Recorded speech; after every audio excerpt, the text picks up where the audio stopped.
Welcome to the Festivus Podcast, Executive Edition, supported by Libery Consulting and hosted by Julian Scott, animation consultant at Film London. I'm Rob Doherty, and in this podcast series we chat to the head honchos, the big cheeses, the numero unos of the kids and family media world. Theirs are the names you see on credits and conference listings with executive alongside. And you've wondered, how did they get there? What influenced them? Who inspired them? And how do I get there? Along the way, hopefully, we'll get to know these enigmatic and powerful people just a little better and realise, wait, they're just like normal human beings after all. And maybe, just maybe, I too can reach those dizzying heights in my career. I hope you enjoy their journeys. If you'd be interested in sponsorship or advertising of this podcast, or indeed the website and events, please drop us a line at aloha@fstvs.net. That's aloha@fstvs.net. Feel free to suggest guests too. And today's guest is a dynast of the animation world, a man who started out at age 4 as the voice of Tiny Tim in an animated Christmas carol, but then threw it all away and ran off to Oxford University to become a lawyer. But the spell had been cast, and in 1987 he found himself back in the industry and working on Who Framed Roger Rabbit. He then went on, ironically given his career path, to work at Disney MGM in Florida to work on Roller Coaster Rabbit. But then the dark side took him again, and back to law and the House of Commons he went, only to return triumphantly once more to Warner Brothers Animation, and this time he stayed, going on to work at many of the big studios and some huge films, such as The Lion King, The Iron Giant, and the last 3 Harry Potter films, as well as the Chronicles of Narnia. Since then, he has split his time between education at Escape Studios and continuing to work on animated projects. Julian's guest today is Alex Williams. Alex, welcome to the podcast. How are you doing? Extremely well. Thank you for inviting me. Well, it's a great pleasure to have you here. Now, I know you best as the Dean and Director of the School of Animation and Visual Effects at Escape Studios, but right now you're on an intriguing industry secondment to DNEG, which we're going to delve into a little bit later on. Training skills and talent development in animation has always been really important to you. I know you founded the online animation school, Animation Apprentice, in 2012. And in terms of working at the coalface, you've got movie credits including Who Framed Roger Rabbit, Lion King, Iron Giant, 3 last Harry Potter films, and the Chronicles of Narnia. And as my dad would say, you've had proper jobs at Disney, DreamWorks, Fox, Warner Brothers, Cinesite, MPC, and Sony. And you also draw the satirical weekly cartoon series about law and lawyers called The King's Counsel, which has appeared in the London Times since, I think, 1993. And to top it all, you've got 10 books about animation and collections of cartoons to your name. Have you ever thought about animation as a career? Yeah, so I guess I kind of grew up with animation. My dad was an animator, and my grandmother was an illustrator. My grandfather was a painter, and before them a whole load of craftsmen, stone carvers, and so on. So it was kind of in the blood. But yes, I mean, I guess I've just always loved it and always done animation, and loved, since teaching at CalArts in the late 90s, always loved teaching animation as well. So yes, and those are two sides of the same coin. You know, the doing it and the teaching it are a kind of symbiosis, which was part of the reason I started teaching in the first place. Now, you mentioned your dad, who was Richard Williams, who was a 3-time Academy Award-winning animator. And I think at aged 4, you entered the world of animation as the voice of Tiny Tim in the 1971 television adaptation of A Christmas Carol. Is that true? Yes, that's right. Yes, I was Tiny Tim. I think I was 4 at the time. I got paid in ice cream.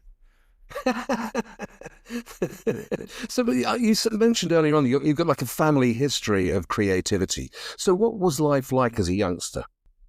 I mean, it was funny because it was my birthday the other day, and my daughter, who's actually sitting here working on something in the room with me, she did me a birthday card with a drawing of the back of my head bent over a drawing board, and it really reminded me of a photograph of my father with he used to have this sweatshirt that said "Animation is concentration" on the back, which was basically a kind of polite way of saying, "Do not disturb."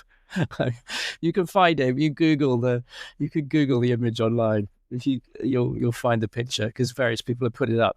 So yes, I remember looking at the back of his head while he was working on commercials and in particular on The Thief and the Cobbler, his great film that never got finished. And that scene of Zigzag with the cards, again, you can find this at YouTube. Zigzag, the Grand Vizier shuffling the cards. I remember him working on that. I must have been about 4 or 5. And just these cards everywhere all over the studio that he cut out and pasted down. And do you think that interaction, seeing your dad, like, you said your daughter's in the same room working with you now, do you think that was the beginning of the inspiration for you to think, oh, I quite like the feel of this, the look of this, it feels me? Yeah, I mean, I think, at the time, I didn't ever think that I could do it myself because it is so complicated. And also, Dad was really good at it. So those were big shoes to fill. But I think most kids have that experience. So you look at something that's cognitively challenging or technically difficult and you just think, I'll never be able to do that. And then, bit by bit, you get a little bit better at it. And was it through school and your pre-university days that you started to do more and more of drawing, but animation, still drawing and stuff like that? I mean, I drew comics for pleasure when I was a kid. I did a lot of comics, and so less animation because I didn't have the patience for it. It's all those drawings, 24 frames a second, that kind of does your head in. But comics I did a lot of, and yes, I mean, just kind of always thought, well, that would be a really, really fun thing to do for a living, which it is. But you didn't start off in animation, did you? Because you studied law, didn't you, at university? Yeah, no, almost. Actually, no, I studied history, but I went to a very academic school where the arts were, the arts were not really celebrated. So I ended up, I did a foundation course at Camberwell, which I loved, but I wasn't sure whether the fine art courses were. I looked at them all, but they were then and remain now very focused on conceptual work rather than the craft of drawing, sculpture, or anything else. Also, there really weren't any animation courses in the UK at that time. I think there was Farnham. I think that was the only one. So you couldn't really study animation. So I had a place at Oxford, so I did an academic degree, but not law. It was modern. I read modern history, and actually ended up spending half my time over at the Ruskin doing sculptures and drawings and so on. But I don't know where law came from in my head then. No, that came later. Okay. Yeah. The timeline's a bit confusing. Explain.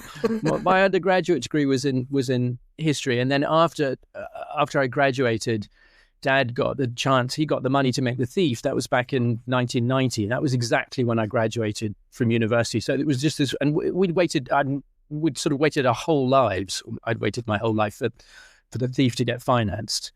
So it was kind of a dream job to go and work for him on that movie. But then in 1992, the film collapsed, which is a whole other story. We could do a whole podcast just on that alone. And then that was when I went and studied law. I mean, and very much in response to that, because I thought at the time, I'll never work on anything as good as this again. And if this is how the industry is, I probably don't want anything to do with it. And so I thought, well, law would be a slightly more sensible career. And that's sort of what my friends were doing, people who graduated from university, they were doing sensible jobs, law, accountancy, banking, that kind of thing. And how long did law last for you? I did it for a few years. I mean, it takes a while. You have to. So I did what's called a conversion course, where you have an undergraduate degree not in law, and then you convert to what you end up with a diploma in law, and then you do another year of practical study where you learn sort of litigation, stuff like that, and then you end up with it. At the end of it, you end up with a law degree and a practicing certificate. So then you can go and be a lawyer. either a solicitor or a barrister. I was a barrister. I didn't do it for very long. Oh, wow. I didn't know you were a barrister. Wow. What sort of things did you barrist? Really kind of tedious, low-level stuff, the kind of, road traffic accidents in small towns across England. Real nonsense stuff. Although a bit of employment law, which is good to know about, so it comes in handy. But it was, the life of a junior barrister is not at all glamorous. It's 6 a.m. on the train to Colchester to argue about road traffic accidents, or it was then. It's already changed now. I don't know. Probably not at all. I would think. But you went. I'm just trying to get the timeline right in my head, because you went back to animation to get a job as an in-betweener on Who Framed Roger Rabbit during this time. Is that right? Yeah. So that was even going back a bit. So that was back in 1987. So I was actually at university. I went to Oxford in September 86. And then in Easter 87, I went over because Dad was animation director on Who Framed Roger Rabbit, and I went to visit him in the studio, and I said to Don Hahn, "Oh, hey, do you guys need any free help? Can I do some in-betweens for you?" And he sort of looked at my father, and they kind of exchanged nervous looks. And Don said, "Oh, all right then, have a desk," because they were crewing up. You can work. So I worked for them for free for a couple of weeks. And then rather cheekily, I said to Don, I seem to be doing okay, so would you mind paying me? He said, "Oh, all right then." And then at the end of it, Patsy DeLord, who was the production manager, she came to me and said, "Well, look, we need in-betweeners." The in-betweener was the person who did literally the in-between drawings, right? So you do... the animator would do drawing 1, drawing 5, drawing 9, the in-betweener. An assistant animator would do drawing 3, drawing 7, and then the in-betweener would do drawing 2, drawing 4, drawing 6, and drawing 8, literally just smoothing the process. So you needed to be able to draw decently well, but it wasn't particularly kind of challenging in terms of timing, spacing, and performance. It was the old entry-level job. It's what we all did to get into the industry before you could go and learn it at university. Well, so that's what I did. So Patsy came to me and said, why don't you come and work for us? And I said, well, I can't. I've got to go back to university. And she said, well, why don't you ask them for a year off? And I just thought, well, they'll never give me that. But I did. And they were totally lovely. And they said, yep, go away and do some Hollywood pixie dust for a year and then come back. And that's what happened. So that's how that worked. It sounds so far. I'm getting this bit of a theme of if you don't ask, you don't get. You were working for nothing for a couple of weeks, and I don't think it's cheeky at all to actually be asked to be paid for what you're doing. I think that's absolutely fair. Well, you have to judge it right because we find this at Escape Studios with internships all the time. Like, should students do unpaid internships? And this is a really hot topic, and people have really strongly held views either way. But my view is you've got to get in the door. And if you have to get in the door by working for free, if you can possibly do that, then you should. And obviously it raises all kinds of political questions because, if you don't have, any kind of means of support at that time, it's very difficult. But if you can get in the door and work for free, then at least you've got a shot at then later on saying, okay, I seem to be doing okay. Could you pay me for this?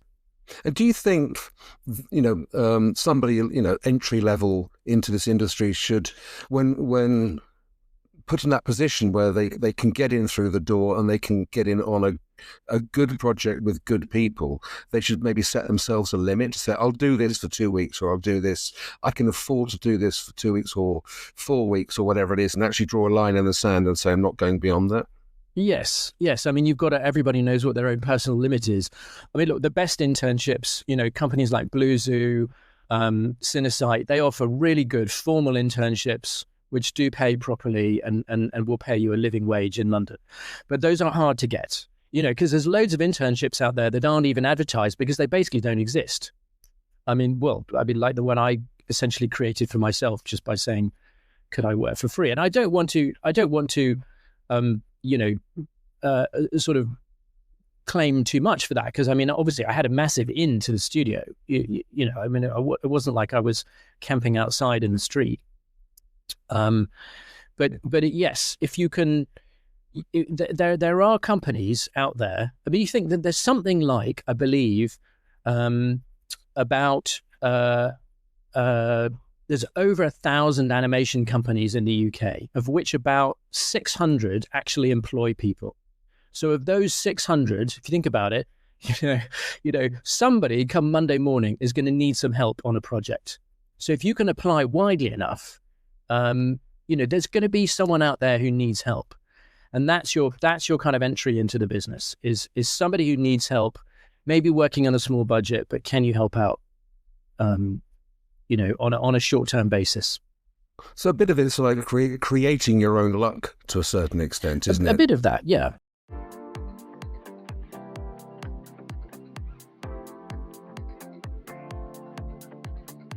Did you know that Festivus is so much more than just this podcast? Not only do we host regular free networking mixers in London, Annecy, Munich, Manchester, Bristol, Cannes and many other locations, as we have done now for 21 years, via our website we have so much more industry-related information that can be accessed. More creative-focused podcasts to illuminate and educate, the latest industry news powered by Squiggly Magazine, the latest training courses and other invaluable resources to help power your career. And we also have a jobs board to advertise roles directly to our 3,500 website subscribers and over 13,000 social media followers. Sign your studio up now and take advantage of our extremely reasonable rates for job postings. You'll be hitting the motherlode of creative talent. Go to FSTVS.net and start your day the Festivus way. Okay, so let's go back to where you are in your career now. So you've been cheeky. You've had a paid job. The production manager said, you've actually said to the production manager, I think I'm doing well. Pay me. They did. So when did you went back to university? Yes. So the Rabbit wrapped up the summer of 87, and then we actually got a job in Germany for a bit. I worked in Munich on a film out there, and that was a friend, it was actually Greg Manwaring, who's a very talented animator who worked for Disney for many years. He basically got me the job in Germany, working on a German animated feature film called Peterchens Mondfahrt. I was very lucky at the time because, we were still in EU, so I could just turn up, right? We can't do that anymore. More's the pity, but I could just literally turn up in Munich, and I had the right to work there. And they sorted me out with a flat, and so I started working. Then I went back to university in September 87, and then completed my degree. But by this stage, I was really lucky because I now had a training in animation, and I could competently do small animation freelance jobs with a bit of help and supervision as a junior animator. And so I was able to take freelance jobs. And again, a lot of luck. Like everybody who worked on Who Framed Roger Rabbit, their career was turbo boosted by that experience. We all had a rocket ship underneath us. And Max Howard, who'd been the studio manager on the Rabbit, he ended up setting up the Disney animation studio in Florida. And so, wind round to the summer of, the next summer, 88, I think it was, or 89, he said, why don't you come out to Florida and help us out on Roller Coaster Rabbit, which they were then crewing up in Florida. And so I was able to go out and work there during my summer holidays. So that was how I did it. So while I was doing university and then later law, I was working for Disney in my summers. Wow, that's not a bad summer job at all, is it? It was amazing. I was so lucky. I was just so fortunate. And so when did the King's Council, the comic strip that you've been doing, come into play? Was that a bit later? That was a bit later. So that was 1990, 1992, 93, around about there. So I had, I'd been working for an MP. It was during the 92 election. I worked for an MP, and then when the MP got re-elected, he said, well, why don't you come and work for me for a bit at the House of Commons? Because he was so pleased to get re-elected. He was re-elected with like 67 majority votes or something like that, a majority of about 67. It's a tiny wafer thin majority. And anyway, he offered me a job as a research assistant at the House of Commons, which was a fantastic thing to do. It was so much fun. And so a friend of mine and I, we were there, and we came up with this idea for this cartoon strip about politicians, and I pitched it all around town. Private Eye said no, it was too much like, I don't know if you remember Alan Bastard, Yes. the TV series. So they said, well, it's a bit too much like that. So go away, have another think, and come back to us with something else. And so then it was after The Thief collapsed in '92. I thought, I can't do this any longer. So I went to law school. And then I realized I could take those characters, put wigs on them, and turn them into barristers.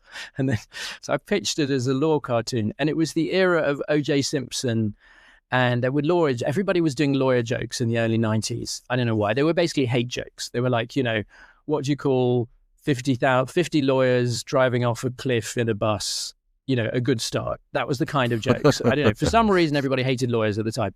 And so there was kind of a zeitgeist thing. So me and my friend Graham DeFries, we pitched the idea to a bunch of places. We pitched it to the Times, Spectator, everyone really. And anyway, 2 places bit. Spectator said yes, and the Times said yes, and we ended up going with the Times, which would turn out to be a good choice because it's still there. In fact, it's in today. Is that right? What's the subject today? Its subject today was it's about the clocks going forward. So it's a joke about billing, 25 hours in a day. Anyway, or do they fall back, don't they? The clocks go back this weekend. Clocks go back, so it's a yeah, joke they do. about that. Try and keep it seasonal, topical, whatever. So that's in today. So yeah, that's how that came about. And how long does it take you to draw one of these strips? Not too long. I mean, it gets a lot faster. I can draw it and paint it in about an hour now. A bit longer, really? if I'm trying to do a complicated visual, but usually. And then the gags. If you've got a weekly strip, you're never not thinking about it. If that makes any sense, it's like I've got joke antenna on my head, and everything is a potential joke, right? Everything, every news item, every conversation with friends, everything. Is my wife is a lawyer. She comes back from the office and she will tell me some horror story about the law. And so I say, so sorry, darling. Hold on a sec while I write this down. And she always says that she writes the jokes, but only the funny ones. Fair enough. Yeah, leaves the rest to me. So because it comes around once a week, so you've just always got to have a joke, and ideally it should be topical and so on. Or at least, but are you one of those sort of writer creators that the deadline is very exciting, so that you may have a week to do it, but you'll get to like 4 hours before delivery and you still haven't done it, and it's that sort of the energy, the adrenaline that comes from a deadline approaching that pushes you through? No, I hate that kind of stress. So I will always have a folder with 24 ideas in it that are ready to go, or a dozen. Probably half a dozen decent ones, to be honest. So no, I've always got something ready. So if there's a crisis, if there's a kid's sick or whatever, or if I'm sick, then there's always something to send it. Because you never miss a deadline, right? If you're a freelancer, you never, ever miss a deadline. But wasn't it Douglas Adams who said, I love deadlines, I love the sound of them rushing past? Yes, you're absolutely right.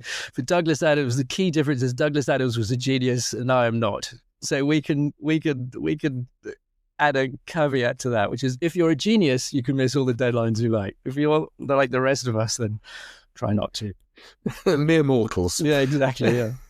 So when did you make that decision, and what triggered the decision to say, actually now I'm ready for a full-time career, full-time life in animation? I'm going to leave law, I'm going to leave sort of, the House of Commons and everything else behind.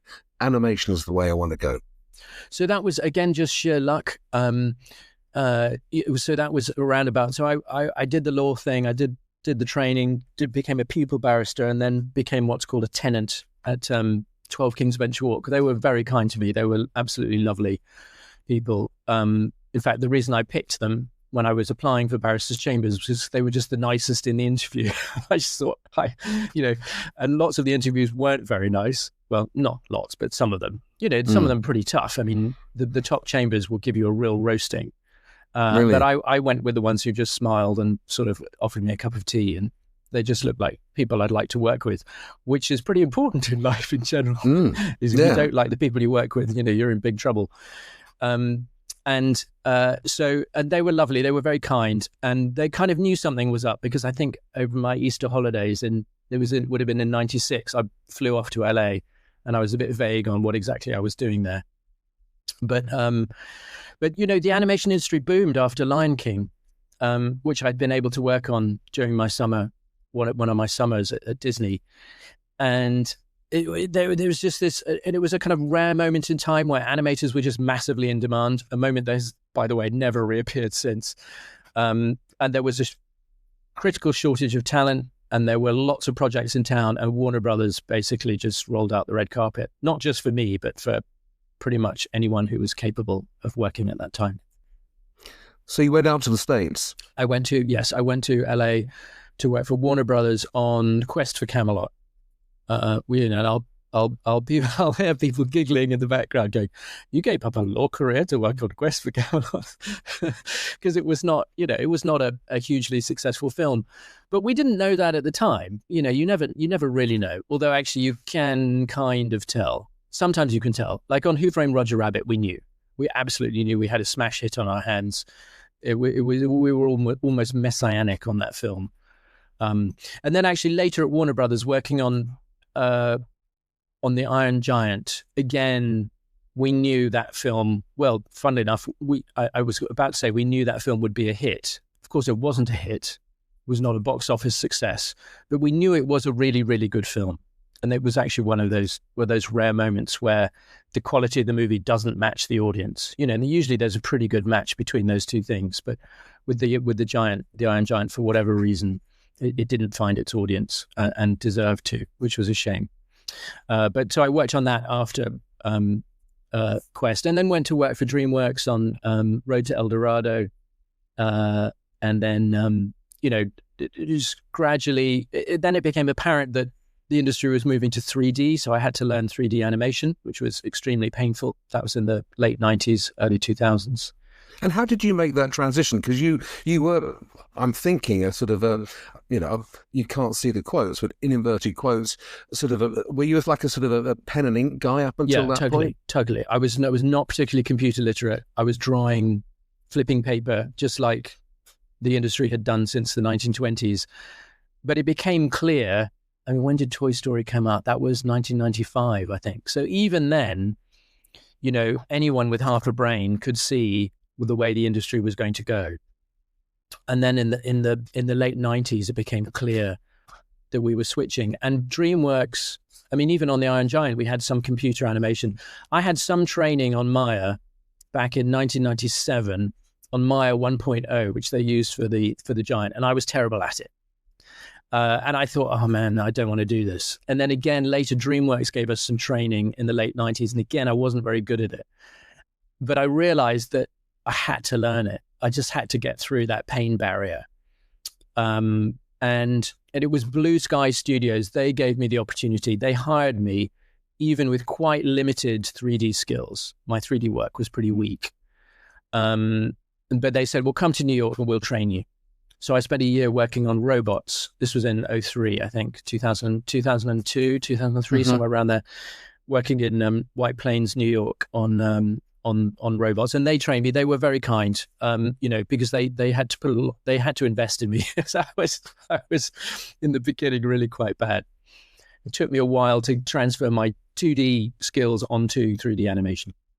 And without asking you to sort of blow your own trumpet too much, what do you think it was about you or someone like you that made Blue Sky think it's worth investing the time and the effort and the money in training you in a new discipline, a new system?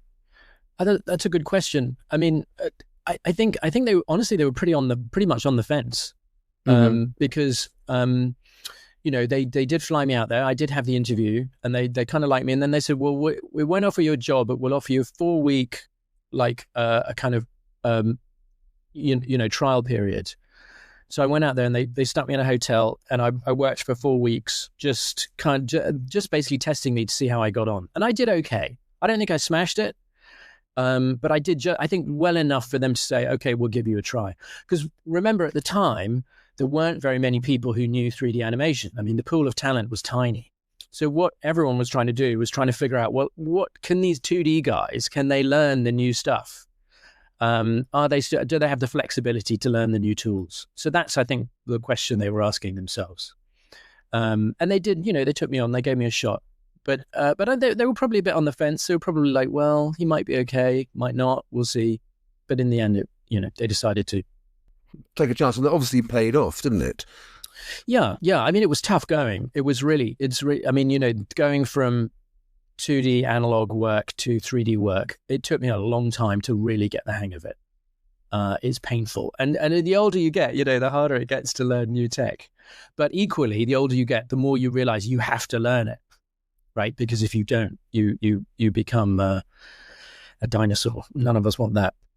No, indeed. We're not going to delve into AI today, but I remember I was at a session at the Manchester Animation Festival a couple of years ago, and there was a session on AI, and somebody from the audience asked a question, and this guy was clearly, what I would call sort of a coalface animator, and he said, is that AI going to take my job away? And he's asking the panel. And somebody on the panel said, AI is not going to take your job away, but somebody who knows how to use AI will end up taking your job away. And is that a sort of a similar kind of thing, which is, if you didn't learn all the new stuff, if you didn't learn the 3D, somebody who did was just going to push you gently to one side? Yes, absolutely. No, it totally was. And plenty of 2D animators never made that transition. I mean, what happened to the ink and paint department? All these departments that just vanish because of new tech. It never changes. It's just getting faster. AI, gosh, I mean, that's such a big subject. We could talk about that all morning. And that's something we all have to think about, is how can we future-proof ourselves against AI? We can't resist it. We have to embrace it. But how do we do that in a way that maintains what we do? I have one interesting thing to say on this, which is from my personal experience, which is that working on the production I'm on now, which I can't talk a lot about because I'm under NDA, but when we're really not using AI. I mean, if we are, it's in tiny, just minuscule areas. But it's basically a traditional pipeline. And now, why is that? When I say traditional, I mean it's a pipeline that Walt Disney would have understood, right? It's a script, it's storyboards, it's rough layout, moving into animation, moving into final layout, moving into lighting, moving into compositing. It's the same process there's been for the last 100 years. But so why is that? Is that because we're technologically backward? Absolutely not. I'm working for DNEG. They're one of the most advanced VFX houses in the world.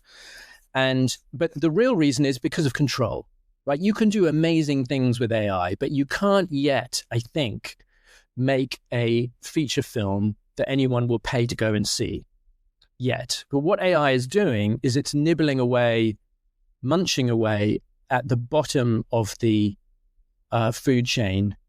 Actually, I don't want to say that. That sounds pejorative, because I was about to say advertising, and advertising is not the bottom of the food chain. But it's okay. It's munching away at short form work. Let's say that. That's a better way of putting it. So advertising, definitely feeling the heat. If you're in the explainer video business, that you can do with AI now. So that kind of work is absolutely being affected. And yes, the industry is changing. And I think it's a scary time for everyone, because we've got to figure out how to adapt to it. No, indeed. And, I think adaptation is probably something that is a good description of you, because, from, I think it was 1996 through till sort of 2014, 2015, you were working as an animator, an animation supervisor, animation director, and animation consultant. Was there a grand plan, a strategy that you followed? Or were you just really, you said this a couple of times, I was really, really lucky. Were you really lucky just to sort of be in the right place at the right time and be presented with opportunities that you just grabbed with both hands? I think more the latter. I think more just about taking opportunities. I never really had a grand plan. I wish I had I still don't have a grand plan. Like, what's my AI grand plan? I don't have one. Yeah, I still don't. I mean, obviously, the plan is to try and do a really good job on everything that I've worked on and continue to work on. And the other grand plan, I suppose, is to try and get along well with everyone, because it is difficult working on production in teams of people. And, especially when you're working with artists, and we all feel passionate about the project and we all have strong opinions, and getting along well with people is sometimes hard. Not something I've always been good at, but the film I'm on now, I'm basically on it because of Frederic Duchot, who is the director, and he directed Quest for Camelot. Mm-hmm. He also directed Racing Stripes, which was the first visual effects movie I worked on, and he directed Underdog, which I was also animation supervisor on. So, that relationship has been a really strong source of professional happiness. I love working with Frederic. I think he's a really, really good director, and I love the clarity of his vision, and I really enjoy working for him. And so that relationship has been sustained, because otherwise I'd still be at Escape Studios if. I haven't been animating for 10 years, although we do loads and loads of short films at Escape. So we're going through that process all the time. But Dean Egg wouldn't pick up the phone and call me after 10 years in higher education and say, "Hey, Alex, we really need an animation director." That came from my as it were relationship with Frederic. This podcast is made possible thanks to the support of the awesome Liberi Consulting. Liberi offers specially tailored industry-related training courses. Check them out at libericonsulting.com. That's LIBERI consulting.com. You can also find links to their fantastic courses on the FSTVS website. And you have said a few times that you've chosen roles and you've chosen projects. You chose your chambers as a barrister because those people were really, really nice, and they gave you a cup of tea and you felt welcome and warm. And this industry still remains very people-based, as we both know. So do you clearly think that those interpersonal professional relationships and getting on with people and, making it an enjoyable environment in which to do your work is very, very important? Oh, I think absolutely. And, nowadays, if you go, for people trying to break into the industry, if you go to a good school, which has a strong alumni network, you will find that will work for you. And I saw this for the first time at Cal Arts, because I was, when I was working for Warner Brothers, this is going back to 96, I was new in LA, I hardly knew anyone. And a friend of mine, Mike Wing, who was another animator on Quest, he was teaching up at Cal Arts up in Ventura County. It's half an hour's drive up the freeway. And he said, "Why don't you come and teach?" And I met with Frank Terry, who's head of the department up there. And he said, "Well, the money's terrible. It will barely pay the gas. But why don't you come up and teach? You'll have fun." And I did. It was great. Gas meaning gasoline, not not British gas. Yeah, exactly, petrol. But then the Cal Arts alumni network. It's unbelievable, that thing. Half the people directing and producing in Los Angeles come from Cal Arts in the animation business, and they all kind of get each other jobs. Not because there's some sort of covert system going on, but they do talk about the Cal Arts mafia. People come down, they graduate from Cal Arts, they get jobs in the industry, and they have this alumni network. We've tried to build something pretty similar at Escape Studios, and I think we think we have the largest alumni network in the creative industries in the UK. We think maybe Bournemouth has more because they've been going for longer. But we think it's certainly pretty big. So that stuff matters. Getting along with your fellow students, working with them in group projects. Finding your niche, and then maintaining those relationships over time, so that that if somebody gets a gig and they're looking to crew up, they're looking for someone they like to work with, they've worked with before, they know is reliable, and then you get that phone call. And you mentioned the teaching bit at Cal Arts. What took you to Escape Studios and into sort of full-time academia and teaching and mentorship? So that was good question. So that was back in 2000 and I think I'd come off Voyage of the Dawn Treader. Must have been around about 2010, 2011, and I realized, I remember it was actually it was slightly before. It was Courtney Vanderslice, who was the head of production at Cinesite. She got drunk at a party one night, and she said, Alex, Courtney was like a Sherman tank, and she would tell it to you, like she would give it to you straight, but especially after a few drinks. And she said, Alex, we love you, Alex, you're great, but, and I was like, oh dear, here comes the but. You're not technical enough. You need to get more technical. Okay. And I took it, none of us like to take criticism on board. Although it was, in Courtney's case, she gave it to me straight, and she was right. I was way, way behind on the techie side of the job, even after years doing 3D animation. So I went to Escape Studios, when then, they run short courses in Maya. And so I had to learn modeling and texturing and lighting and all this stuff that I had no idea about. And had to learn it. And at the end of the course, they said, well, look, we need someone to teach animation. So again, sheer luck, right? Their animation teacher was leaving. They had a vacancy. So they said, why don't you come and teach it? So I did. So I taught there. And we did the short courses for a while. And then Escape, I got laid off. Well, there was some trouble at Escape. The courses didn't run. And I went to Buckinghamshire University for a few years, but then back to Escape because Escape has been pivoting from doing only short courses to becoming much more a sort of university environment. So now we do undergraduate courses, postgraduate, as well as evening classes and short courses as well. So it's got a lot bigger.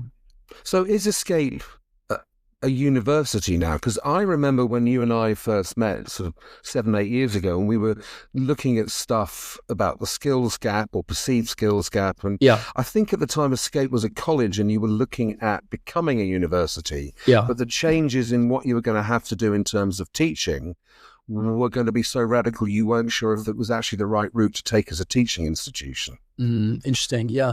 I mean, we're honestly still looking at that. I think the advantages, what we're applying for at the moment is, and there's a process, it's called DAP, Degree Awarding Powers. So at that point, we would not be a university, but we would be able to award our own degrees. And there are just really, really good reasons for that. It gives you a lot more flexibility in what you do. It means you can run your own processes. Right now, our degrees are awarded by Coventry. So that it's just an extra layer that you get that you don't have to deal with if you're awarding your own degrees. Not that there's anything, no criticism of Coventry at all in that process. But we are applying for that. It's just that, you do when you're higher education, obviously there's a massive difference between being a training college where you're young and fleet and nimble and being a university where you have a lot of processes and structures in place. So Escape Studios will gradually become more like other universities and less like a small training college. And that will impact the delivery. But I don't think it's a bad thing by any means. And I think you have to remember that when we started out, 20 years ago when we were founded, Escape Studios was filling a big gap in higher education because nobody was teaching digital arts. There was nowhere you could go to learn compositing. And that has changed. Higher education has caught up. Plenty of courses now in visual effects, compositing, 3D visual effects, all those things. So the sort of giant super tanker that is higher education has, having hit hard right on the rudder in 2005, now in 2025, the sector has caught up to a great degree. Where do your students come from? Because again, going back to whenever it was, the 2018, 2019, when we did our, Mend the Gap live event, which was you very kindly hosted at Escape. We were looking at students coming out of university with an animation degree and finding it hard to get a job because the industry was saying you're not quite ready for work yet. You've done a great degree, you've got a great show reel, you've got a great portfolio of work, but you're not ready for work. Yeah. And at the time, Escape was running sort of, I suppose they were sort of like a finishing school, like top-up courses, which were filling that gap between a degree and going out to work. And obviously there's a cost implication to that. And for somebody who's spent X tens of thousands of pounds on a university degree, then having to find the money to do one of those top-up courses, does that limit who can do those courses, or are there bursaries and financial mechanisms that can assist people who are less in a position to pay for it? Yeah, we have some bursaries, but clearly not as many as we'd like to have. It is difficult. I mean, funding in higher education it is a challenge, much debated, much discussed. Of course, it's very politically sensitive as well. I think it is a challenge. It takes a long time to get really good at animation. You have to practice it really hard. 3 years at university can be enough, should be enough. But if you're not getting enough intensive teaching, then it probably isn't enough, because you've got to keep practicing it. So I think, and that's if you've got the right teachers. I think that, higher education, the courses have got a lot better. Overall the sector has improved a lot, but it does take time. It's very, animation is, to really learn the art of timing, spacing, and performance, you just got to keep practicing it. And that takes a lot of time, and not everybody gets it at the end of the 3 years. Mm-hmm. And do you obviously it's said, I'm sounding like I know all this, I don't, but I've heard it said that our animation courses are very different to European courses and institutions like Grobbelaar, which are maybe 4 years, which gives a lot more time to develop those skills and hone those talents. Is that a fair criticism? Comparison? I actually don't know enough about how the French schools work. I mean, they are really, really impressive what they do at Gobelin, Superinfocom, and the other French schools. They get very, very high standards. I think there may be a lot of reasons for that. Partly it may be cultural, just that the visual arts have always been more valued in France than in England, and the tradition of bande dessinée is very strong there. Whereas comics here are a bit, it's a bit kind of the Beano, and well, that's fine when you're 11, but can you grow up now, please, and get a job as an accountant? I think we're getting better, and we clearly have a very strong animation industry. So I think that is changing. Should the degrees be 4 years? I mean, it comes back to funding. One place I do know very well is the animation workshop in Denmark, where I taught for quite a long time. I'd go out there and teach courses there for sort of 2, 3, 4 weeks at a time, or even a few months. And their training is very, very intensive. I mean, the students are in every single day, working all day. And if you're doing that, then if you've got that high level of contact time, then you're going to get very, very good outcomes. So a lot of the problem that we face in the UK is the cap on fees is just over £9,000. It's quite difficult to fund 40 hours of contact time or 35 hours of contact time on that kind of budget. But that's a much bigger question about how education gets funded. You might think, well, £9,000, that's a ton of money. But actually, when you're leasing the building, you're keeping the lights on, it's not, it doesn't go that far. Interesting. Now, looking at where you are now, you're on this industry secondment at DNEG, and I know you can't talk about the specifics of the project, but I was going through my head when I first heard about that, were you teaching them, or are they teaching you? But it sounds like it's a coming together of two people who've worked together in the past, who trust each other and get on well, and together you think you can deliver something very interesting. Yeah, so my job is very much to deliver Frederick's vision, and not to get in the way, but to understand the kind of style of animation that he's looking for, the particular things that he wants to see on the screen that matter to him, and then make sure that the animation team delivers that. So yeah, I think it's easy if you're in an animation director role or animation supervisor. It's easy. You don't want to get in the way. You don't want to be the guy saying, "Oh, can you fix that tail, that twitch on the tail?" if actually it doesn't matter, because you can send every shot back multiple times if you really want to, and fix tiny details. So it's knowing what to fix, what actually matters, what is going to matter on screen, and what the director really cares about. If you go back to Escape Studios, if you go back into teaching and the education environment, do you think your time away working at the coalface again is going to, reinforce what you do as a teacher, as a lecturer? Oh yes, no, that's the idea for sure, and that's kind of how I pitched it to Escape, was to let me go away for a year. And I'm still working for them 1 day a week. So I work for them around the edges, and then come back, essentially in the same role, but hopefully with a new and improved vision of what the industry looks like. Because of course, I mean, if you're, our big sales pitch at Escape Studios is that the tutors who teach our students come from industry, but the longer you're away from industry, the less persuasive that sales pitch becomes. So part of it for me was just going back to refresh my own skill set and maintain relevance. And that also, it's just really, really fun working on production. But yes, that's the idea, to go back to Escape and be able to speak with some confidence about what's going on in the industry now, as opposed to how it was a decade ago. Brilliant. Now, we're sort of coming towards the end of this chat, and I want to ask you a couple of final questions. Something that is increasing, it's always been important, but is it becoming people are becoming increasingly more aware of, is mental health and people's mental health within the industry, especially for new entrants, who might feel they've got to be first in and last out of the studio and take shorter lunch breaks and this, that, and the other. But from a personal perspective, how do you switch off from work? And do you think it's an important thing to do that? What's your work-life balance like these days? My work-life balance is terrible.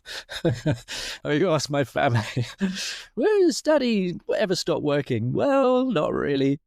I mean, I think, look, we work in the creative industries. You never really switch it off.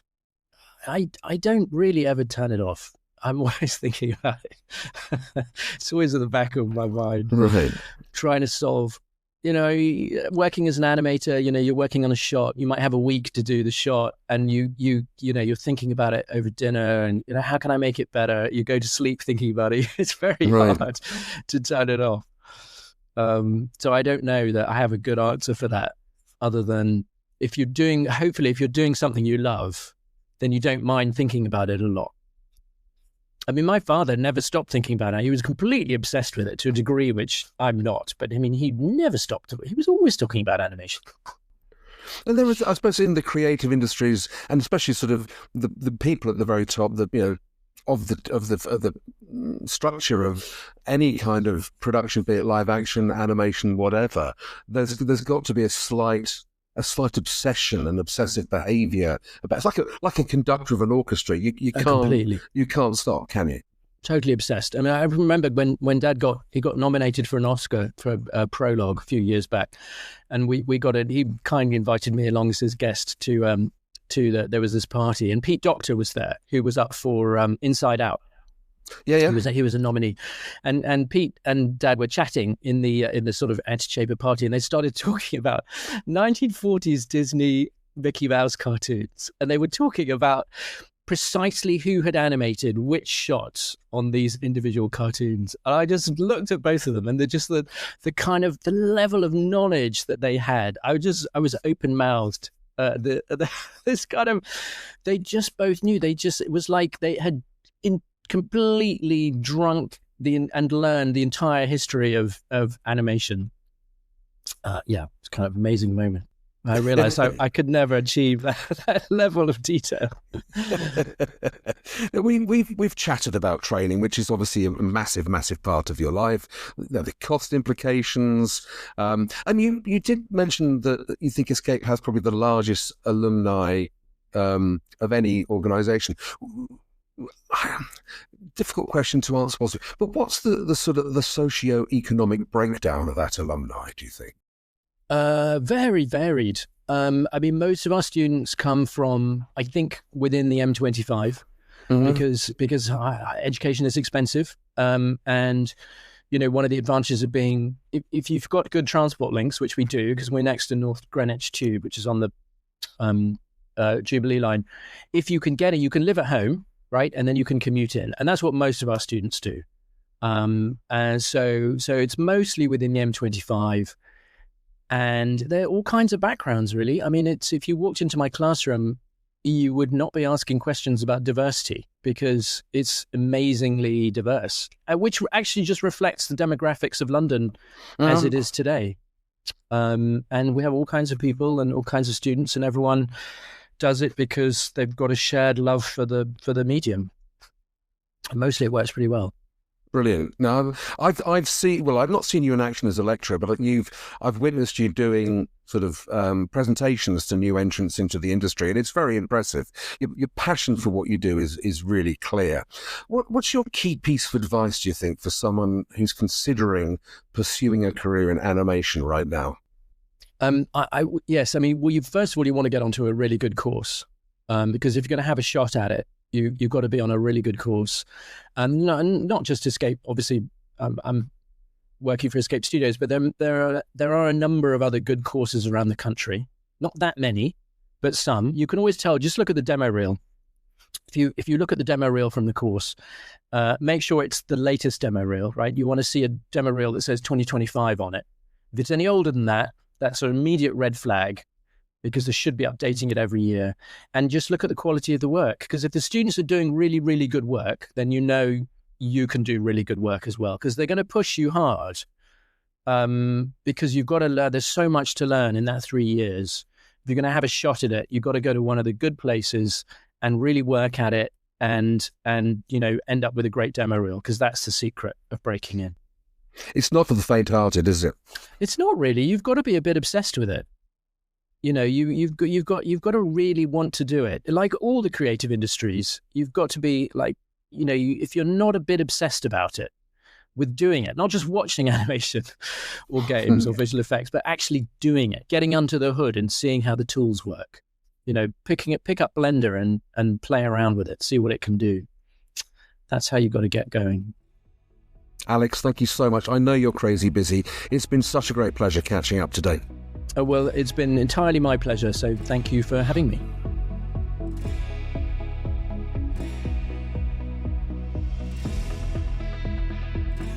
And I thought my career path was a long and winding road. Well, there you go. Massive thank you to Alex for taking the time to speak to Julian on the podcast this time, and all the best to him with his secret squirrel project. This podcast is only made possible with a lot of behind-the-scenes support and logistical help from Janet Balmforth at LeBerry Consulting and the wonderfully erudite and charming Julian Scott at Film London.